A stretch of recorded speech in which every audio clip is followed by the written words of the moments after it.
آگے چلتے ہیں، نبی صلی اللہ علیہ وسلم جب نماز سے، صبح کی نماز سے فارغ ہوئے، یہ لوگ اپنی ڈیلی روٹین کے مطابق کھیتی باڑی کے اوزار نکلے، باہر نکلے، کھیتوں کی طرف چلے، اور ان کی جب فوج میں نظر پڑی، خواتین بندے اس میں شامل تھے، دوڑے واپس عمر محمد طریقے کار ہے طریقے سے وہ شروع کیا کرتے ہیں، یا صباح یا صباح، صباح صبح کے سے لفظ ہے، صبح کو کسی طرف سے حملہ ہو جائے تو اس کے لیے یا صباح کہا جاتا ہے، وہ اونچی آواز میں کہا جاتا ہے، انہوں نے رڑا مچا دیا، یا صباح یا صباح، اور ساتھ ہی انہوں نے کہا کہ محمد کی فوج، محمد کی فوج صلی اللہ علیہ وسلم، یہ ان کا نعرہ تھا۔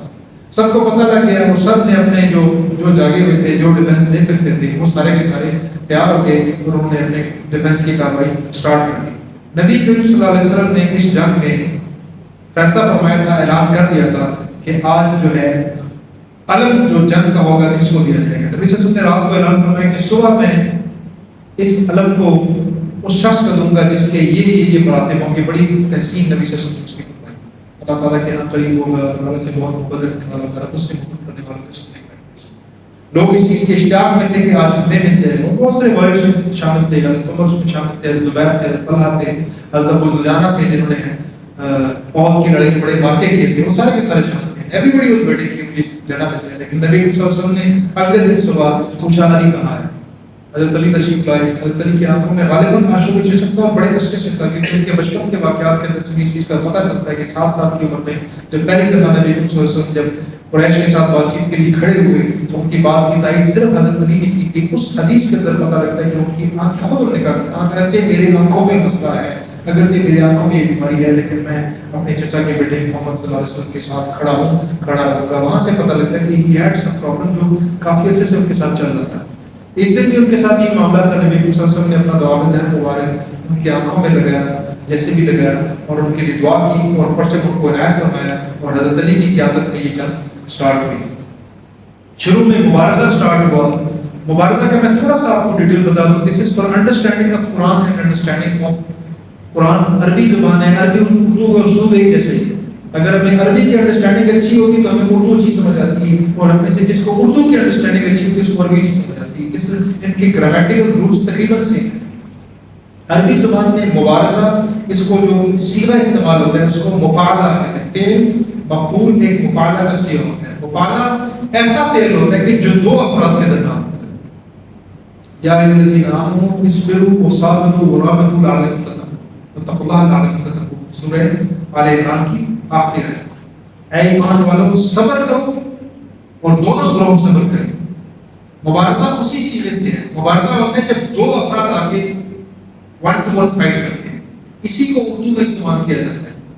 رابطہ اسی وزن سے ہے جب دو افراد آگے ملتے ہیں۔ معانقہ اسی وزن سے ہے جب دو افراد گلے ملتے ہیں، اس کو معانقہ کہا جاتا ہے۔ مصافحہ بھی اسی وزن سے ہے، اسی صیغے سے ہے جب دو افراد کے ہاتھ آپس میں ملتے ہیں، اس کو مصافحہ کہتے ہیں۔ موازنہ، ایک چیز کا وزن کرتے ہیں اس کو وزن کہتے ہیں، جب دو چیزوں کا وزن اکٹھا کر کے کمپیئر کرتے ہیں اس کو موازنہ کہتے ہیں۔ تو یہ عربی زبان کا صیغہ ہے، اس لیے کہ آپ کے ذہن میں رہے گا تو قرآن پڑھتے ہوئے چیزوں کی انڈرسٹینڈنگ میں آپ کو پرابلم نہیں ہوگا۔ فعل کے بنیادی جو حروف ہوتے ہیں 3 سے 5 ہی عربی زبان میں ہوا کرتے ہیں، لیکن اس کا یہ جو وزن ہوتا ہے اس کا مطلب چینج ہو جاتا ہے، وہ بھی انڈرسٹینڈنگ کرنا آسان ہو جاتی ہے۔ لشکر جب سٹارٹ ہوا، ادھر سے مبارزہ سٹارٹ ہوا اور ان کا ایک بڑا واریر جو ہے وہ وہاں سے باہر نکلا اور تلوار نام ہے، مرحب نام تھا اس کا تلوار، وہ حضرت سلمہ بن اکوع جو اس میں شامل تھے، انہوں نے بیان کی، ان کی حدیث سے پتہ لگتا ہے، جو کہ اسی صحابی عامر بن اکوع کے بھائی تھے، کہ جب ہم نے دیکھا کہ وہ اپنی فوج کے اندر سے باہر نکلا اور جس طرح ایکروبیٹک انداز میں تلوار کو چلاتا ہوا، جس طرح یہ چائنیز جاپنیز کر رہے ہوتے ہیں اپنے چاقو سے، اس طرح کرتا ہوا نکلا اور لوگ اس کی دہشت کو دیکھ رہے تھے۔ اور عربوں میں، خیبر میں، یہودیوں میں مشہور تھا کہ ایک آدمی 1000 وارریئرز کے برابر ہے، اس کی دہشت اتنی تھی، جو اس سے پہلے کی پاس ہسٹری تھی اس کی۔ اسٹاؤٹ مین، ٹال مین، وہ آیا اور اس کے مقابلے کے لیے نبی صلی اللہ علیہ وسلم کی طرف سے یہی حضرت عامر بن اکوع سب سے پہلے بات نکلا۔ جیسے وہ نکلا یہ بات نکلا، نبی صلی اللہ علیہ وسلم کو اجازت دی، وہ گئے، آمنا سامنا ہوا اور اس کا پہلا وار جو کیا مرحب نے، اس کو انہوں نے ڈھال سے روکا تو وہ ڈھال کے اندر وہ تلوار گئی اور تلوار پھنس گئی۔ جب تلوار پھنس گئی تو دوسرے ہاتھ سے حضرت عامر نے تلوار جو چلائی تو تلوار ان کی غالباً چھوٹی تھی اور قد اس بندے کا بڑا تھا، تو وہ اس کی ٹانگ کو آدھی لگی، اس کا اینڈ آ کے ان کی اپنی ٹانگ کو لگا، جس سے وہ شدید زخمی ہو گئے اور وہ گرے۔ اور اس سے پہلے کہ وہ کچھ اور کرتا، کچھ اور کرتے تو اس نے دوسری تلوار چلائی اور عامر بن عقبہ شہید ہو گئے. لیکن اسی اثنا میں حضرت علی آگے بڑھے اور انہوں نے مرہم کو پہلی بار میں کاٹ دیا. لیکن حضرت عامر اس میں شہید ہو گئے, وہی جن کو نبی صلی اللہ علیہ وسلم نے دعا دی تھی کہ عامر اللہ تعالیٰ اس پہ رحم فرمائے. اس کے بعد دوسرا ان کا جب بھائی تھا, اسی واریر کا بھائی تھا, وہ باہر نکلا, یاسر نام تھا اس کا, یاسر باہر نکلا, ابو یاسر یا یاسر. اس کے سامنے صحابہ میں سے نبی صلی اللہ علیہ وسلم کے پرانے سابقون الاولون صحابہ کے اندر سے جو کہ حضرت ابوبکر صدیق کے داماد تھے, نبی صلی اللہ علیہ وسلم کی زوجہ حضرت خدیجہ کے بہن بھائی کے بیٹے تھے, حضرت عوام کے بیٹے تھے, حضرت صفیہ نبی صلی اللہ علیہ وسلم کی پھوپھی ان کے بیٹے تھے, حضرت زبیر بن عوام, وہ باہر نکلے. جری بہادر تھے, لیکن جو سامنے دشمن کھڑا تھا وہ بڑا تیز تھا, اس کے وہ قد کاٹ نظر آ رہا تھا. ان کی والدہ دیکھ کے صفیہ تو انہوں نے فوراً نبی صلی اللہ علیہ وسلم کہا کہ اللہ کے رسول کیا یہ میرے بیٹے کو قتل کر دے گا؟ نبی صلی اللہ علیہ وسلم نے کہا نہیں, بلکہ تیرا بیٹا اسے قتل کر دے گا. ایسا ہی ہوا, حضرت زبیر نے پہلے بار میں یاسر کو فارغ کر دیا, 2 ٹکڑوں میں زمین میں بچھا دیا. جب یہ انہوں نے اپنے وارریئرز کا حال دیکھا, ان کا حوصلہ پست ہوا, وہ پیچھے پڑے, وہ سارے کے سارے اپنے قلعوں میں جو ان کی کمیونیکیشن ٹرنچز بنی ہوتی تھی, انہوں نے جو قبیلے تھے ان جو ان کے فورٹریسز بنے ہوئے تھے, قلعے بنے ہوئے تھے, قلعوں کے درمیان آنے جانے کے راستے بہت زیادہ تھے. اور انہوں نے ایک اسٹریٹجی رکھی تھی, جو فرنٹ کے جو قلعے تھے 4 قلعوں میں کوئی عورت کوئی بچہ موجود نہیں تھا, ان کو بالکل پیچھے 5ویں قلعے کے اندر رکھا تھا تاکہ ان کے لیے وار چلنا آسانی ہو جائے.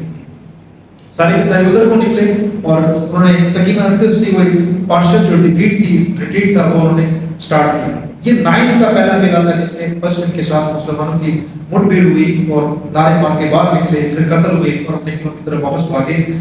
تقریباً جب یہ قلعہ فتح ہوا اور یہ لوگ پیچھے چلے تو نبی صلی اللہ علیہ وسلم کے حکم کے مطابق جو دوسرا قلعہ تھا, جو کہ صعب بن معاذ اس کا نام تھا, صعب بن معاذ ایک یہودی تھا, اس کے نام سے قلعہ تھا, اس کی طرف مسلمانوں نے کوچ کیا. جب اس کی طرف یہ بڑھے, اس جنگ کے دوران مسلمانوں کی مالی حالت اتنی پتلی تھی کہ ان کے پاس کھانے کو اتنا بھی نہیں تھا. نبی صلی اللہ علیہ وسلم کو اس موقع پر پتہ لگا, یہ رات کا ٹائم ہو چکا تھا, ان کو پتہ لگا کہ یہ جو بنو سلیم کا قبیلہ اس میں شامل تھا, ان لوگوں نے جو پالتو گدھے تھے ان میں سے کچھ کو ذبح کر کے اس کے انہوں نے کھانا پکانے کے لیے ہنڈیاں چڑھائی. تو نبی صلی اللہ علیہ وسلم کو جب انفارمیشن ملی تو انہوں نے ان کو منع کیا اور ہنڈیاں کو.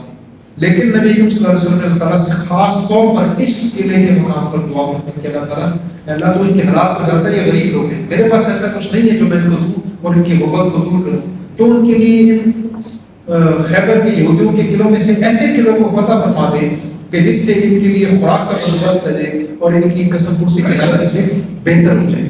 اس کو اللہ تعالیٰ نے یہاں پر قبول فرمایا. اور یہ جو دوسرا صعب بن معاذ کا جو قلعہ تھا, یہ بہت کم 2-3 افراد ٹوٹل آ کے مارے گئے, اور اس کے بعد ان کا کلا کما ہو گیا اور یہ بھاگے. اور اسی میں ان کے ساتھ نبی صلی اللہ علیہ وسلم کے ساتھ وہ جو صحابہ تھے ان کو منجنیقیں اور دبابے جو تھے, جن کو مارٹر اور آرٹلری گنز کہہ سکتے ہیں, اس زمانے کے ٹیکنالوجی کے حساب سے وہ مسلمانوں کے ہاتھ لگے. تیسرا قلعہ جو اس کے ساتھ تھا زبیر نام کا قلعہ تھا. جب زبیر نام کے قلعے کے پاس جب نبی صلی اللہ علیہ وسلم پہنچے, انہوں نے اس کا حساب کیا. اندر اچھی خاصی ان کی افواج موجود تھی, لوگ تیاری کی حالت میں تھے اور بڑا اسٹرانگ قبیلہ تھا, واریر بہت زیادہ تھے.